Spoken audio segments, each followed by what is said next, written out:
undertakers. If we don't watch out and we don't realize that white undertakers are underbidding black folks to just run them out of business, in a minute we'll all be on Delaware Avenue going for a funeral. Sure, no argument. Sure, you're right. And they can afford to underbid you.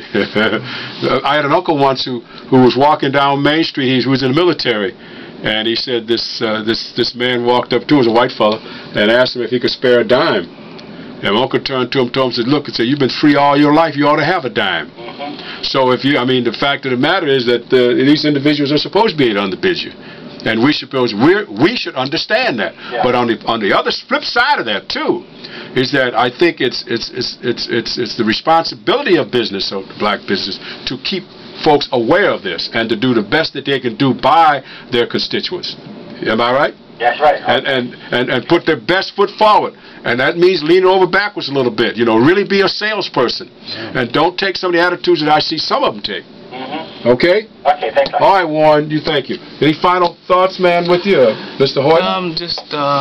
You know, call your council, man, or woman that's in charge, and let them know, hey, we support Bobby Horton. We're against the slaughterhouse on William Street, and that you're up for re-election next year. Think about it. And it's nothing, and that's the way it should be done. You know, you call them and say, look, I'm opposed to what you people are talking about, but I'm concerned about why Franzak settled on your place when the proposal came up for other areas, and some of those folks in that area raised hell, and they moved it, and finally, hey, they're going to jam it down your throat. Yes. Why the zoning committee are going to jam it down your throat? You're a powerless black man out here. Yes. That's what they see. Yes. That you're powerless. Yes. And so the community has to come and say something in your defense. That's the only thing we got going for ourselves. We're not have a whole lot of money we can buy all these politicians, you know.